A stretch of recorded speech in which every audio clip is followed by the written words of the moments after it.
Okay. Hopefully this will come up correctly. And okay.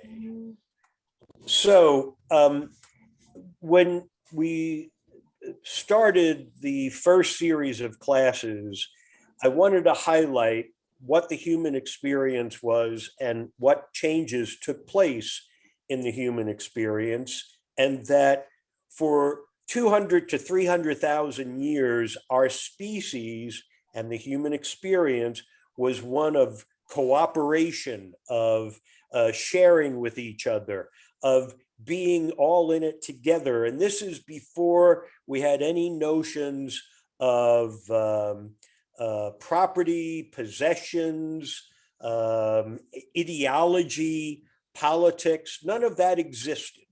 So for the vast period of human existence, we lived without the things that we have as issues today that predominate much of our life.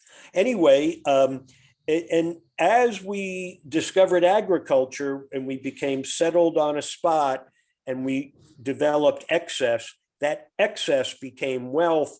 And that wealth, when there was a starving neighbor, when the environment didn't cooperate and crops failed and the person who had excess, and their neighbor was starving and they wanted access to that excess, that wealth then became power. And the drive for ever greater wealth and ever greater power is what I would define as greed. And greed becomes a part of the human existence. And then as the empires start building and greed permeates the planet, like a virus continues to spread and mutate. We start, one person of power creates a protective edifice to protect their excess and their power, and then they start attacking others. And 4,300 years ago, we have the first empire, the Akkadian Empire, which is roughly around what is the cradle of civilization in Iraq, Egypt, Iran.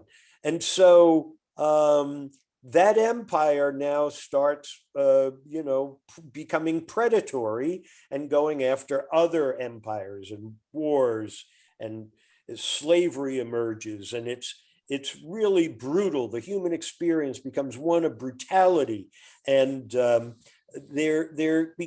thoughts emerge organically about morality, about what is right and what is wrong, and we shouldn't be doing these things to each other. We're killing each other so that the emperor can have more stuff, and we got to stop doing that. And so these ideas of morality get spread verbally amongst people. We're dying so that the emperor gets richer, and it's wrong. And that becomes the foundation for what we know today as the Bible. Those stories become codified. And along comes Abraham, and Abraham says, we forget believing in multiple gods. We're going to believe in one God. And as we had to make sacrifices to those gods, we don't need to make sacrifices anymore. What we need to do is to follow a moral code. And so Abraham, what we think of God is in contemporary life has its genesis 4,000 years ago, just 350 years after the first empire. And so we have these ideas of morality, and religion becomes blowback to the people of greed. And it doesn't eliminate that, it just becomes a counterforce, and it establishes rules for slavery. Religious beliefs, all the faiths have some code that will say, here's how you can treat a slave, and here are restrictions, and here, and so these rules, you can think of them as regulations, constraints upon the people of power who now have control over other humans who are now enslaved. And slavery goes into decline, but then reemerges around the 12th and 13th and 14th century. And so religion sets these standards. But if you recall, we talked about that event, the Black Plague of the 14th century. And the Black Plague is a horrific experience. And it, mass death. I mean, we listen to people today who are saying, "Oh, well, I don't care about a disease and all that." It's such ignorance. But when we look at what the ramifications were of the Black Plague, is that it fractured religions, particularly Christendom. And that fracturing meant there was going to be an emergence of a new, call it a political entity, a religious viewpoint, a religious order that was going to bring something new. And there were people of power who saw an opportunity to capitalize upon this fracturing and to declare as what is happening simultaneously is the opening of the oceans with new technology, the so-called New World, that as they're going into this new world and new religions are coming about, that what we're going to do is we are going to declare Protestant supremacy. And that's going to mean we are not going back to the old rules, the old regulations of how we're going to manage slaves. We are going to create a new regime for how we will control slaves. And that becomes the heart of the African slave trade. And it also becomes the heart of the darkest chapter of slavery and slave trading. Now, while these new entrepreneurs are looking to declare Protestant supremacy, at the same time as we learned when we looked at the Native Americans, that the Vatican, who had been damaged by the Black Plague and lost many followers to these new religions and was blamed in some quarters for the Black Plague, the Vatican sees an opportunity to replenish its ranks. And so what it does is it issues the Doctrine of Discovery.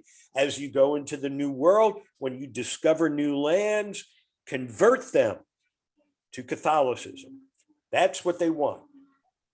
The people of power who want to create a new regime are in opposition to the idea of converting to Christianity because they don't want to have more restrictions on how they handle slaves. And so they say no. And this becomes particularly pronounced on the island of Barbados in the West Indies. This is, the Barbadians are there. They do not want to return to the rules of the former regulations. They want new rules, and they want power for the singular purpose of becoming wealthy. They are not there to settle seeking fortunes. They are there seeking fortunes. They are not there seeking religious freedoms. They're not there for some noble cause, but they are there for pure and simple wealth and power. Let's take a look at Barbados.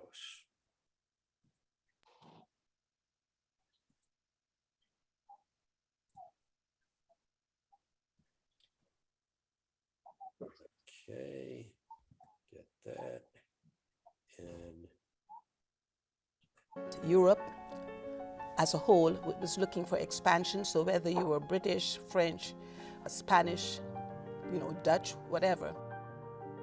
Some 100 years passed after Europeans first began visiting the island, and it wasn't until 1627 that Barbados was settled by the English, who were escaping the turmoil of civil war in Great Britain and endeavoring to reinfuse their declining family fortunes.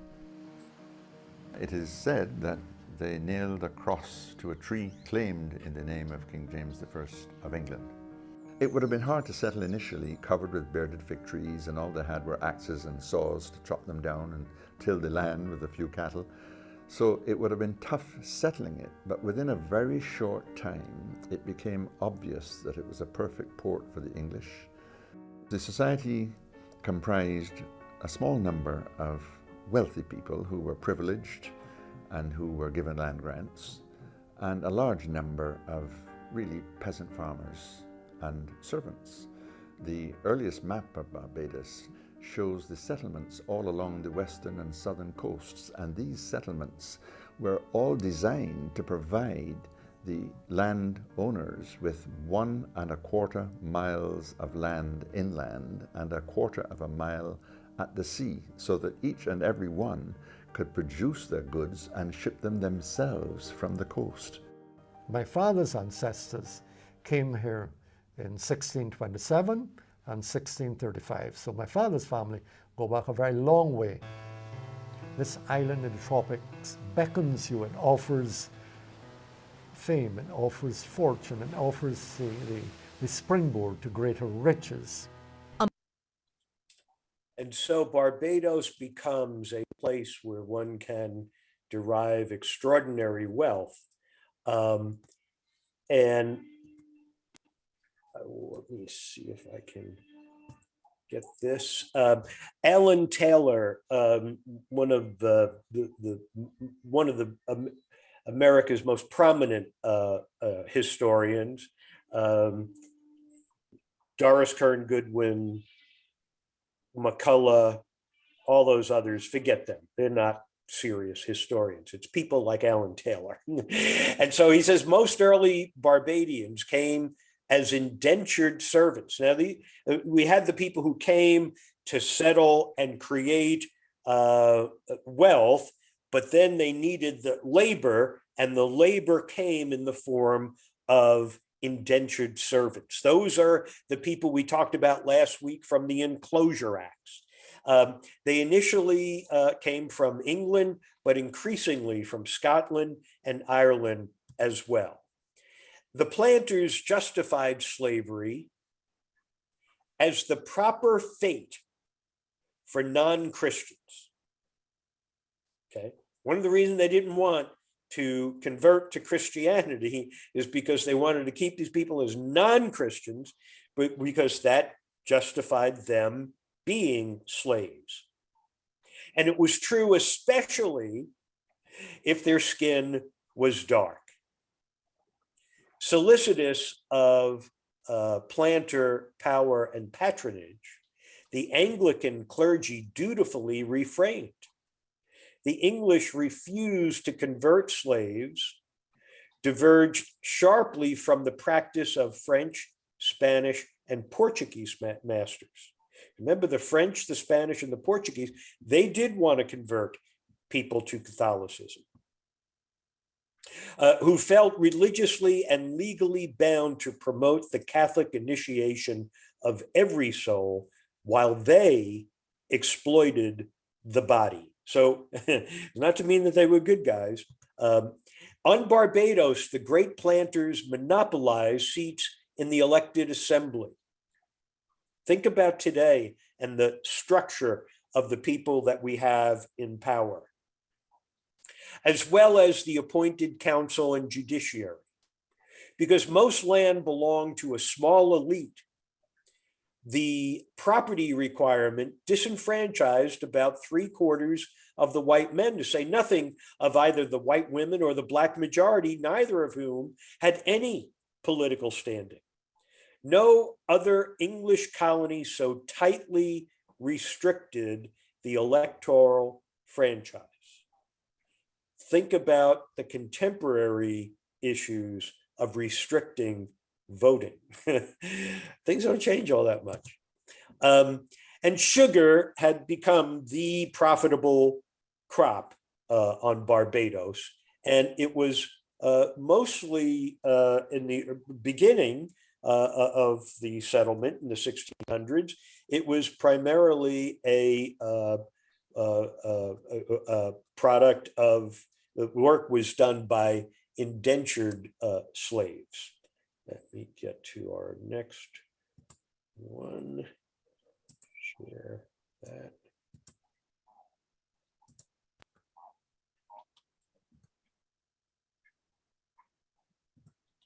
Making the whole venture an overwhelming success. Sugar. It was a fortunate transfer of technology from Brazil to Barbados in the middle of the 17th century. It was the Sephardic Jews that brought windmill technology, the knowledge of sugarcane cultivation, and that formed the very basis of the great wealth that was to become Barbados. It transformed the world economy, and Barbados was at the epicenter of that transformation. Who they had as the labor force were indentured servants from Ireland and Scotland.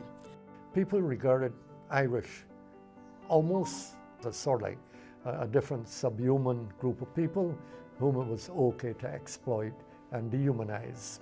So people from the British Isles who would have been brought to Barbados for a defined period of time, 5 to 7 years I believe was the time of the indentured period. And plantations popped up everywhere. Some records say as many as 500 plantations on that small island. They realized that they could indenture the poor white English servants, but they would lose them from yellow fever, and the Africans survived. They found out that the indentured servants, they were not able to withstand the heat and what it would take to really make the plantations productive. It was at that point that they started bringing in enslaved Africans from the West Coast en masse. The traders are sourcing enslaved Africans from different parts of Western Africa, places like Ghana, Nigeria. There is evidence that some would have come even from East Africa. The treatment could not have been good. Slave ships were at sea for many, many weeks, couple of months. People were in very cramped conditions, of course, on the slave ship. People would have been chained down. Very bad conditions, obviously. Africans begin their existence here having their culture identified as inferior, a subhuman. So it's an extremely desperate situation for the African who comes to Barbados. So they brought in shiploads and shiploads of Africans from West Africa. You have a mainly rural experience, so they're living in plantations out in the country, but there was enslavement in the urban centers like Bridgetown, Oistins, Holetown and Speightstown. The vast majority of the enslaved people would have been basically at the bottom. They would have been performing very arduous work, clearing land, for instance, very labor-intensive work. Then they're preparing the lands for the production of sugarcane, basically plows that are operated manually. Then the planting of the sugarcane. The canes grow, they're then being reaped. Sugarcane is actually a tropical grass. It grows well in areas that are not prone to excessive rainfall. It also must have a ripening season and reaped during a dry period to ensure the highest sucrose content. After it's harvested, a mill must be utilized, usually powered by wind or oxen. Cut cane would be fed into wooden rollers that squeeze and crush it, extracting a juice. This juice would be boiled down through a series of pots of varying sizes to a molten form of sugar. It is cooled in a final stage, and sugar crystals are formed.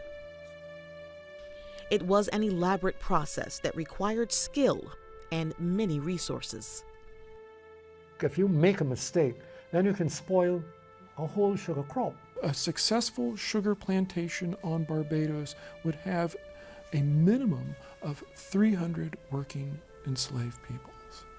Sugar changed the landscape of Barbados.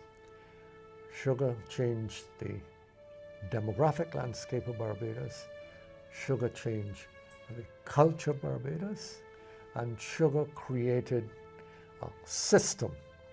You've got a very interesting experiment taking place where you've got, in a tropical environment, basically English people and North Europeans enslaving Africans. Two very phenotypically different people, alien to each other in culture.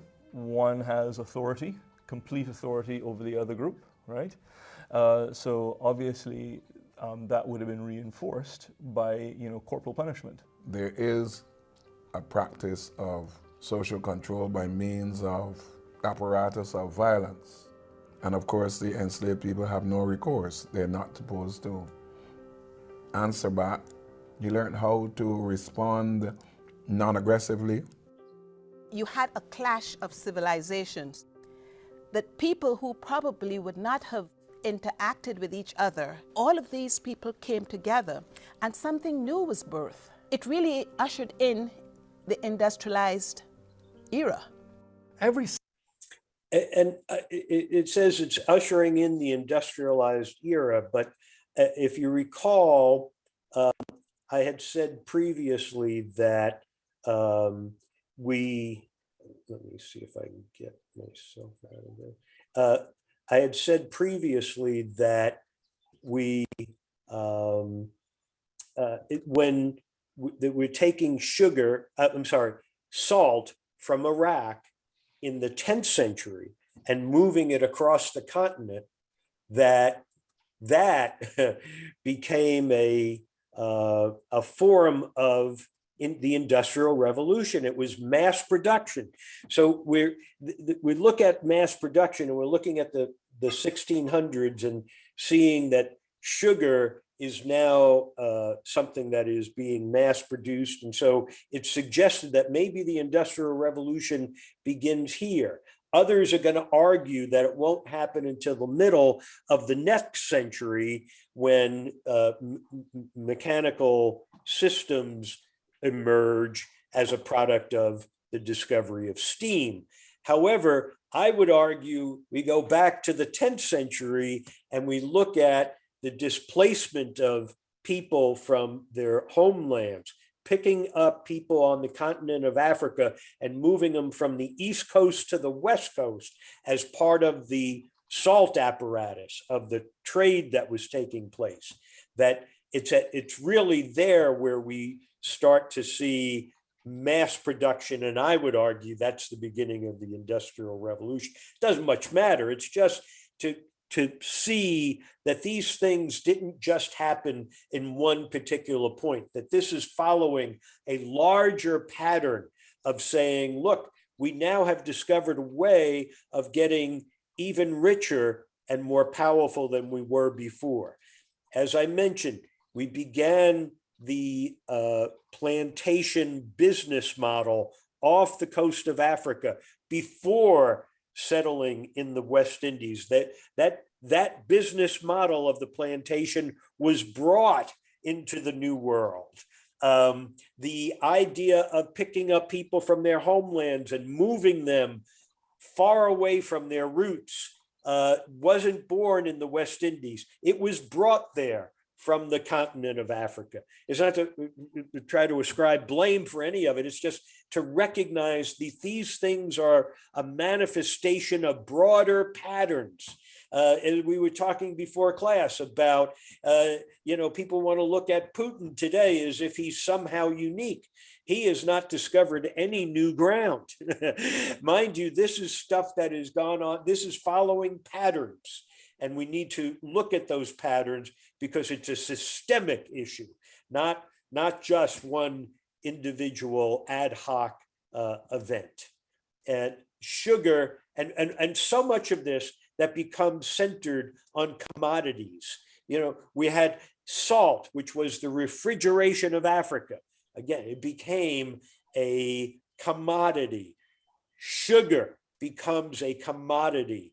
We're going to look at tobacco, oil, cotton. All of these things are things that become commodities, and there is great wealth to be derived from it, and it will be done there will be no limit as to what will be done to be able to extract these resources and the wealth that's derived therefrom.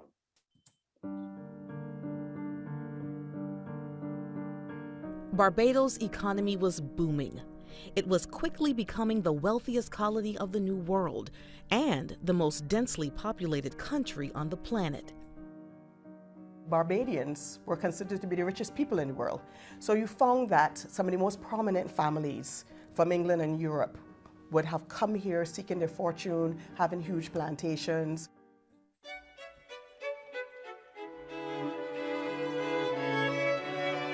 The success of elite planters of the island fostered a New World lifestyle for the former Europeans, one of opulence and excess, holding lavish parties like their aristocratic counterparts back in England, but with a flair of living unfettered in this exotic setting. They were show-offs and they continued their lifestyle and their status. These men were foolish fops who overdressed in this tropical climate and would suffer from heat stroke. They liked to dance, they liked to gamble. Not that they weren't doing those things in England, but they seemed to do it to excess. They were big into rum, which is a byproduct of growing sugarcane. The plantations engrossed the entire island. Every single inch of land was occupied and used in agricultural production. Despite being the wealthiest colony of the New World, the entire island had been deforested within 25 years of its colonization, having placed the majority of the landmass into the service of sugarcane production. This island experienced the first real ecological disaster in the world, with the complete clear-cutting of forests and the extinction of many life forms on the island. The deforestation of the island of Barbados completely changed the ecology of that island. There wasn't enough land for the big planters to give land to their progeny. Barbados became very overcrowded. There wasn't any more land for these newcomers that were coming into Barbados. It was all bought up. And then they built their whole economy on one commodity, and that's never a good idea. So that's why they looked to North America. Barbados was faced with severe shortages of lumber for construction, fuel sources, and food. Some of the larger Barbadian plantation owners, with names like Cooper, Middleton, Drayton, and Colleton, organized and financed an exploratory endeavor known as the Barbados Adventurers. People like Ashley Cooper, his family owned holdings in Barbados. The whole venture was promoted here locally. Any Barbadian who felt restricted and confined in this small island could seek their fame and fortune elsewhere.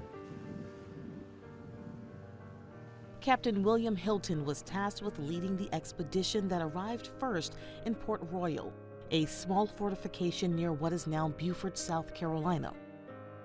And nearby Hilton Head Island would eventually be named after the captain. They sent a scouting expedition down to what's now the Charleston area, and they met a friendly tribe there called the Kiowa.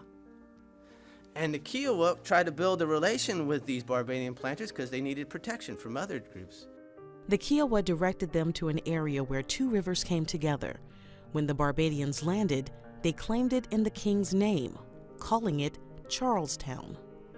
The men who became the proprietors of Carolina were supporters of King Charles while he was in exile and helped him become reestablished in the monarchy. And Charles II rewarded them with all the land that we know today of as North and South Carolina.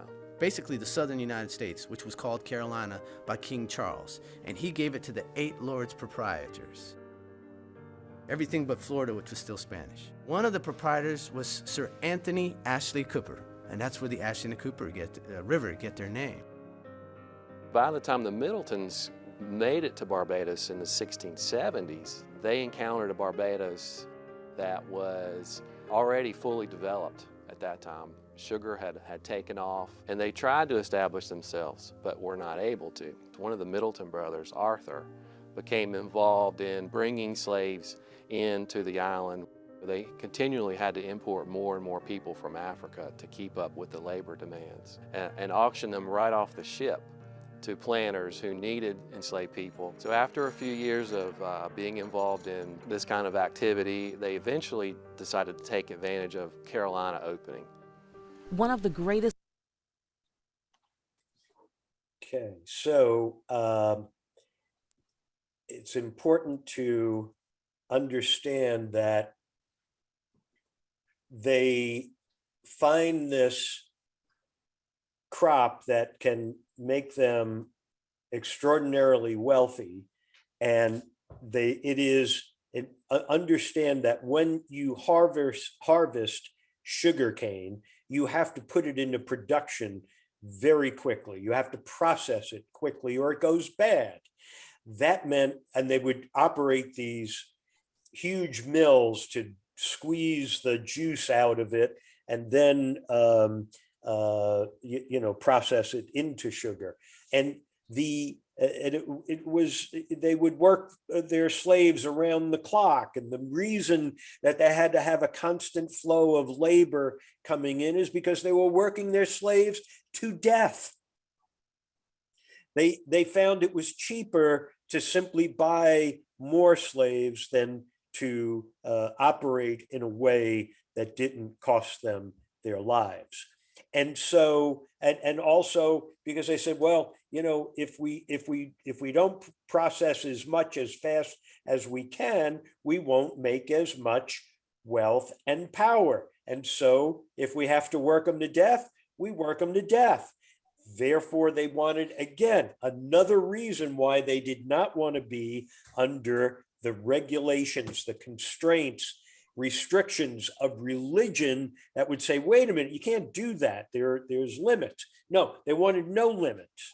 And so they come in and they declare Protestant supremacy. Over time, the supply of slaves, the white slaves, the indentured slaves, the people from the Enclosure Acts and the Transportation Act, it ain't enough to meet the need. So they go into the African slave trade and they start bringing in Africans. And from the beginning, it became Protestant supremacy, that was what was written into Barbados law, in the early parts of it. And then as the color of the slaves started changing and religious people kept fighting to try to get in there and convert slaves, and so they have that kind of tussle going on, they then changed the laws in Barbados so it says white supremacy, because now the skin color of the enslaved population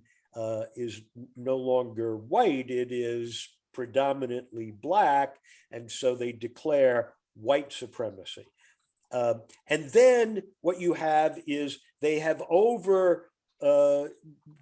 exploited the ground, and so they are coming across problems because they've depleted the soil, and now they're looking for someplace else to go. At the same time, King Charles is looking at South Carolina and wants to have it settled because he doesn't want the French or the Spanish to lay claim there. And he says, it's only inhabited by savages, right? Those are the Native Americans, so we can just throw them out. And he wants to settle it. And what does he do? He sees the opportunity to recruit the plantation managers, operators from Barbados, and bring them into South Carolina. And when they come into South Carolina, they bring with them the concept of white supremacy. Very important to understand the roots of those ideas and how they became entrenched in the lands of South Carolina and then spread throughout the South. So one of the academicians who conducted extensive research to highlight the idea of Protestant supremacy is Catherine Gerbner. I think she's University of Minnesota. And I wanted you to hear a clip from her. Very briefly, and we can come back to this, I found that in the 17th century, the slave-owning elite believed that their status as Protestants was inseparable from their identity as free Europeans. So they created laws and churches that codified Protestant status as a sign of mastery, and they used the established churches as sites for both punishment and politics. So what I saw in my research, especially in my examination of the legal archives, is that the Anglican and Dutch Reform lawmakers separated masters from their enslaved heathen laborers and marked Europeans as both Protestant and free. This association between Protestantism and freedom was so strong that most slave owners came to dismiss the idea that enslaved people were even eligible for a conversion. So in 1663, for example, the Assembly and Council of Barbados refused to pass a law, quote, recommending the christening of Negro children and the instruction of all adult Negroes. By 1680, the Barbadian planters' stance against slave conversion had become even more pronounced. So when William Blathwayt, on behalf of the Lords of Trade and Plantations, wrote to the merchants of Barbados to inquire as to, quote, the unhappy state of the Negroes and other slaves in Barbados by their not being admitted to the Christian religion, the so-called gentlemen of Barbados explained that the conversion of their slaves to Christianity would not only destroy their property, but endanger the island, inasmuch as converted Negroes grow more perverse and intractable than others. So I found this to be very striking, and I found the similar sentiments throughout the slave societies, the Protestant slave societies. And what I argue in the book is that Protestant supremacy should be understood as the predecessor of white supremacy, which was the ideology that emerged after the codification of racial slavery. And I decided to call this Protestant supremacy rather than Anglican supremacy or Christian supremacy because I found that the ideology was present throughout the Protestant American colonies. So not everyone, but especially places like the Danish West Indies, Dutch Curacao, to Virginia. So it exists in colonies that are not necessarily Anglican. But so I did think that Protestant supremacy was the best term to describe what I thought was a really important sort of pattern that I found throughout the Caribbean and the slave societies of the South. So, right, I argue that it's most likely to develop and sort of become central in places where the enslaved population was larger than the non-enslaved population. So places like Barbados, Jamaica, South Carolina. And Protestant planters in these regions constructed a caste system based on Christian status, in which heathenish slaves were afforded no rights or privileges, while Catholics, Jews, nonconforming Protestants were viewed with suspicion and distrust, but granted more protections.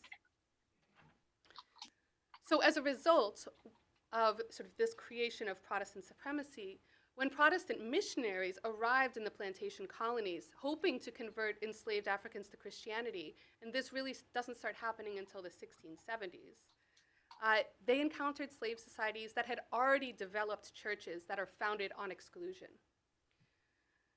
Slave owners regularly attacked missionaries, both verbally and physically, and they blamed the evangelizing newcomers for slave rebellions, regardless of evidence to the contrary. So I argue that Quaker, Anglican, and Moravian missionaries responded to this hostile environment by articulating and promoting a vision of Christian slavery, this is where Christian slavery comes from, that sought to not just reconcile Protestantism with bondage, but also to alleviate the fears of slave owners that they might lose their property if that property converts to Christianity. So at its most basic level, Christian slavery is an attempt to actually Christianize and reform slavery. Protestant theologians and missionaries drew on biblical descriptions of slavery, as well as the ideal of the godly household, to encourage slave owners to assume responsibility for the spiritual lives of their enslaved laborers. They also argued that Christian slavery had a long and well-established history in Europe and the Catholic American colonies. As I said before, there were Christian slaves all over the place. As missionaries continue to face opposition from slave owners, however, the meaning of Christian slavery starts to shift. And what I saw in my records was that Quaker, Anglican, and Moravian missionaries sort of increasingly, as they're met with more and more opposition, they begin to emphasize more and more the beneficial aspects of slave conversion, arguing that Christian slaves would be more docile, harder working than their quote-unquote heathen counterparts. And these aren't new arguments, but they sort of assert them with a new kind of force. And they also, I found examples of missionaries really lobbying to try to pass legislation that confirms the legality of owning Black Christians, right? So this. And so what is, to me, just totally fascinating is that what we have is religion recognizes it does not have the power of the slave master. And so it has to try to ingratiate itself. It has to try to make arguments to say why allowing conversion will be beneficial to you. It'll make your slave more docile. It'll make them more controllable. And so this force that emerged as blowback to power and wealth never was able to get to a strength where it could really rein in the power of greed.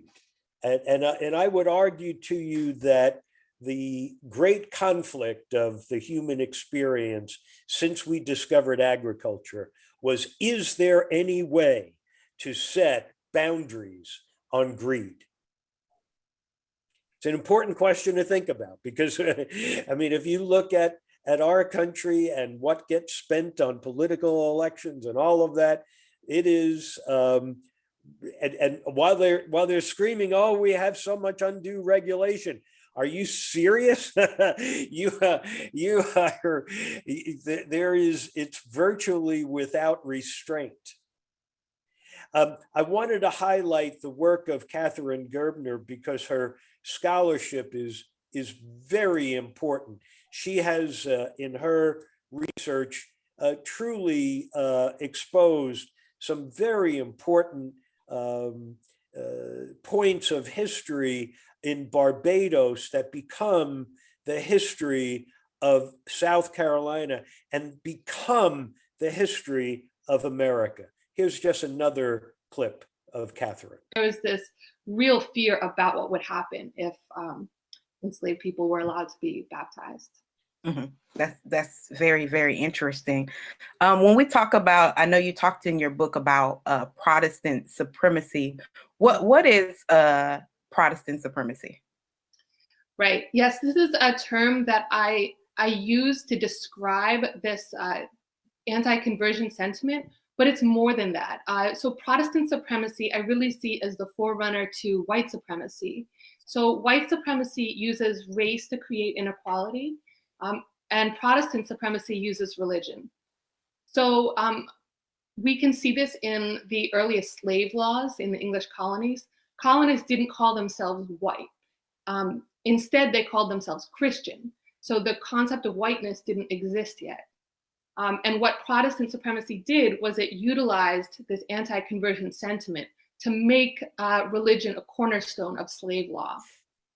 So what this shows is that religious difference, the fact that masters were Christians and slaves were, quote, heathens, this was this implicit justification for slavery. Christians couldn't be slaves and slaves had to be heathen. And this changed over time as the concept of whiteness was created. So eventually race becomes the new way to justify slavery rather than religion. But even after that happens, anti-conversion sentiment sort of persists for a long time after the codification of racial slavery. Mm-hmm. Man, that's very, very helpful. How did baptism of slaves challenge the institution of slavery? And I know you spoke to this a little bit about when you talked about conversion in my first question, but can you go a little bit more into how baptism affected that? Yes, absolutely. So the baptism of slaves directly challenged this ideology of Protestant supremacy. So it was an extremely threatening development, and we can see this from the reaction to Christian missions and to the enslaved converts, which was intense and violent. So missionaries and Black converts to the Moravian Church, for example, they were regularly beaten and attacked by white colonists. Quakers were fined for allowing enslaved people to meet for worship. And there are a few different reasons that this was so threatening. So first is sort of, as I was mentioning before, if slaves became Christian, then this was challenging really the justification for slavery, which was religious difference. But second, in some cases, missionaries taught enslaved people how to read the Bible and to write. And this was extremely unpopular among slave owners because it was really a source of power. And then third, when enslaved Christians met for worship, white colonists saw a group of Black people, and they were always fearful of slave rebellion. So you can see that Christian baptism, it undermined slavery. Slave owners feared that Christian slavery and that Christian slaves wouldn't accept their role as slaves any longer and would then become more rebellious. Mm-hmm.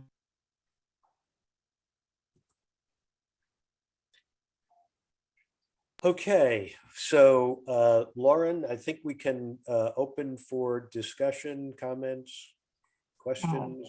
Okay, let's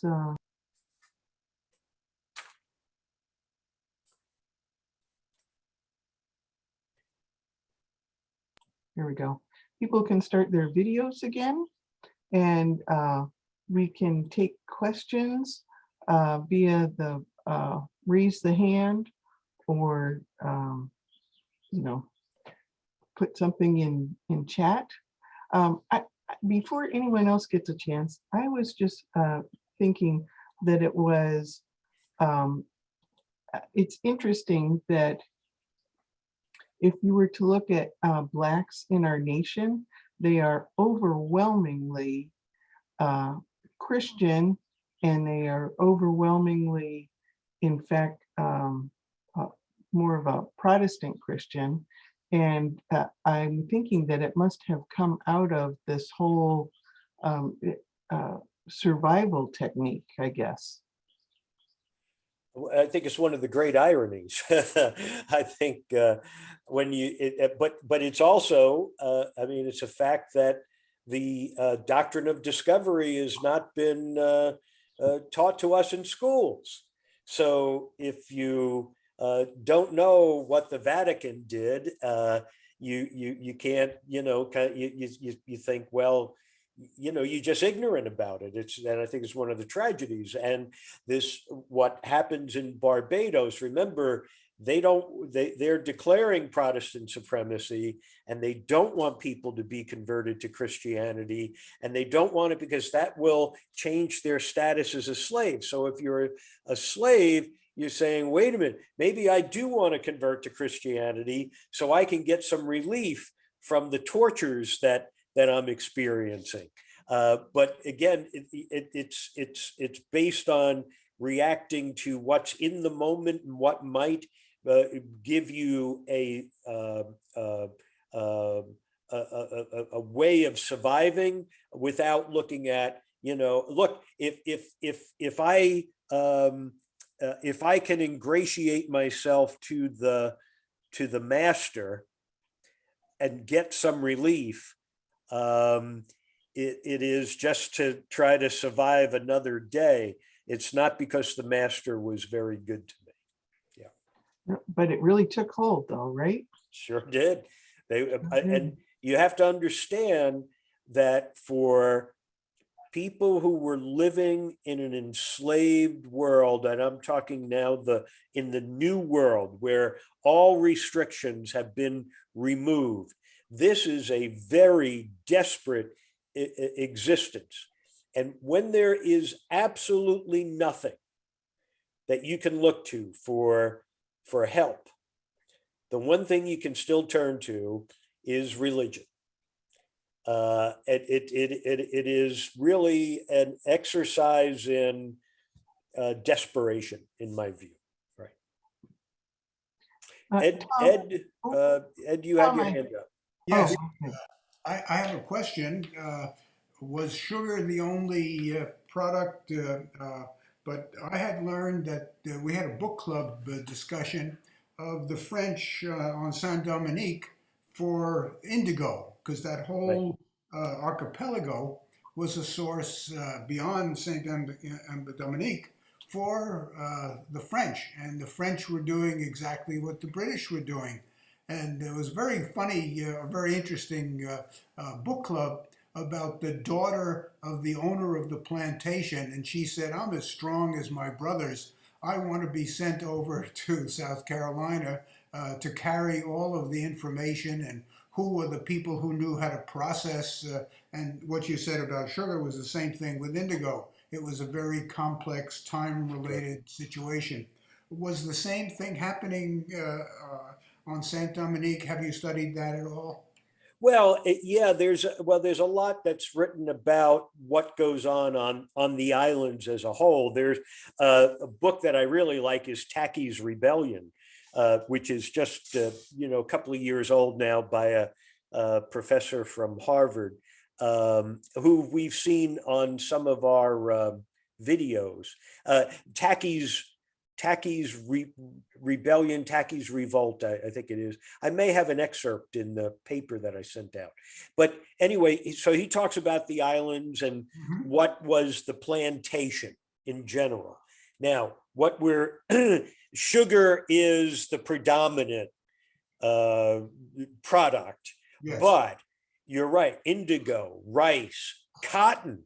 Cotton is also, it hasn't reached its crescendo as it will after they discover steam and mechanization, but it is still a product that's in demand and is a commodity. And so that too is one of the things that is being extracted from the soil. So yeah, and look, when you get into South Carolina, where sugar wasn't the staple, it's the African enslaved people who introduce rice that becomes the major crop along with indigo in South Carolina. Yeah. Do you think it's Tacky's Revolt, The Story of Atlantic Slave War by Vincent Brown? That's the one. Yeah. Okay. I'll put that in the chat for everybody. Yeah. Thank you. And mind you, I think one of the things he captures in there is how draconian the regime of slave control is throughout the islands, that there is a tremendous fear of rebellion. And one of the distinctions you can make between the islands and the West Indies and the North American colonies is that to control slaves, the colonists depended upon militias. They didn't want the British sending in troops. They wanted to create their own protective edifice. On the islands, they wanted the British to be the protective edifice. So they didn't go the route of the militias. And what happens is the British become too stretched. They're stretched too thin, and they can't. And so you're having rebellions on the islands that are formidable, and the islands are producing so much wealth through sugar, predominantly. That's the reason why England couldn't put down the rebellion in the North American colonies. And really for them, the West Indies were of far greater importance than the North American colonies. And I think Tacky's Revolt is the one that really captures it very well. Tom. Sal, I read an article recently that the islands, primarily Barbados, and I don't know, there's probably several others, with the recent visits of the royalty to the islands, that there's indications of their willingness or wanting to consider to become independent from the British rule, and that they want to probably declare some sort of independence and develop their own government. I guess that's one thing, but the biggest question to me goes back to, maybe it's something offside to your lecture, but how would that compare to what potentially could be accomplished by some socialist countries in South America, like what's happening into Ukraine today? Well, I think first is the Barbados just established its independence from England within the past couple of years. So, you're right. Many of them are trying to become completely independent, and understand what happens with England.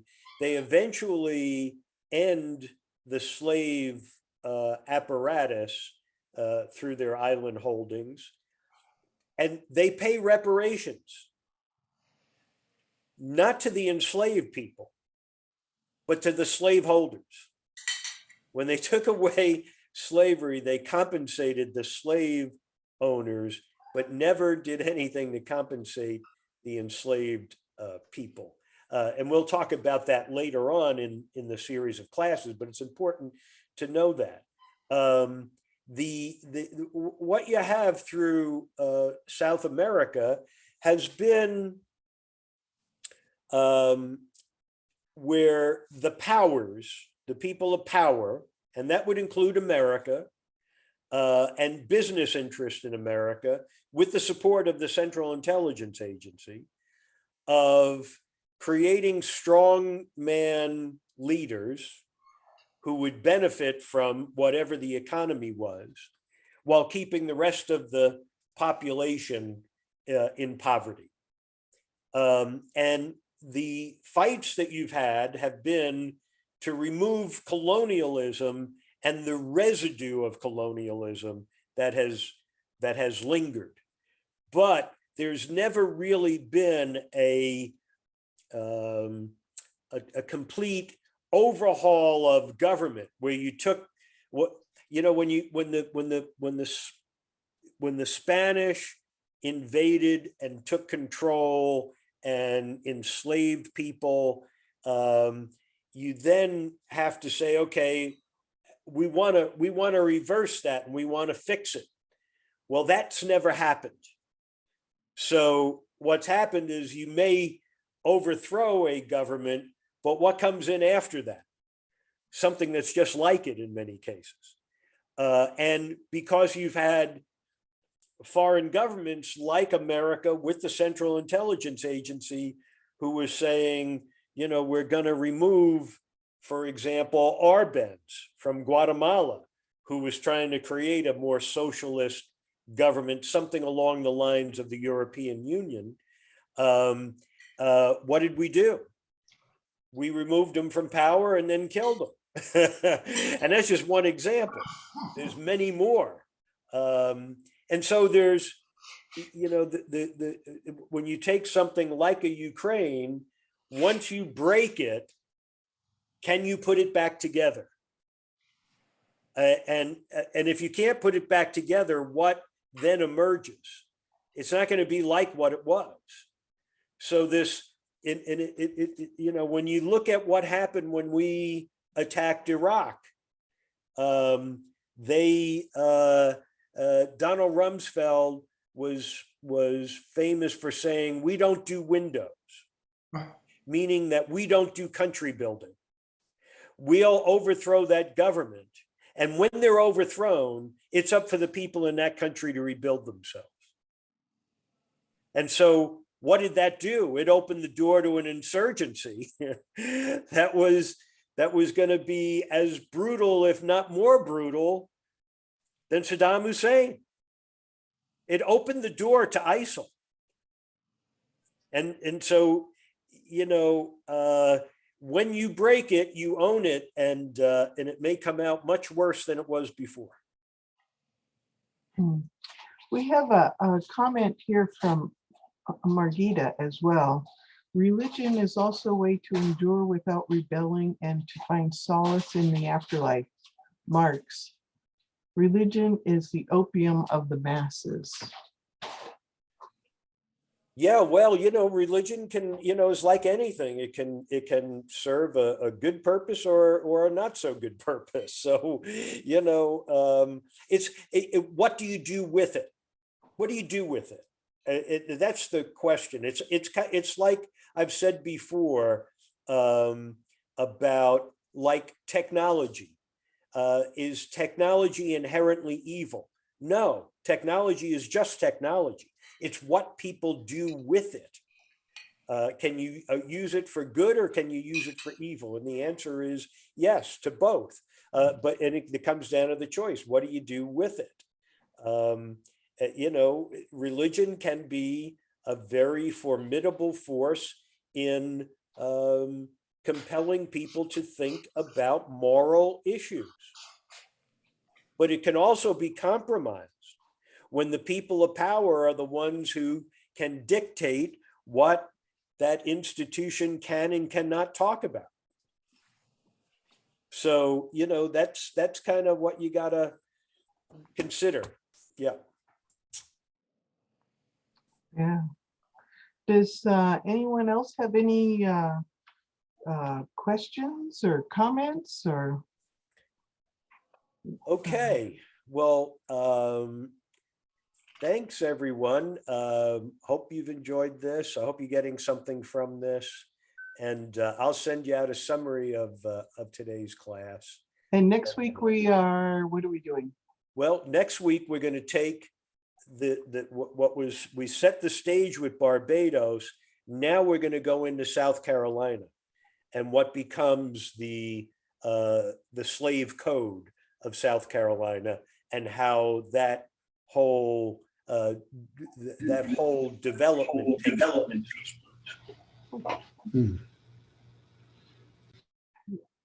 We got a little reverb there. Okay. Okay, I'm gonna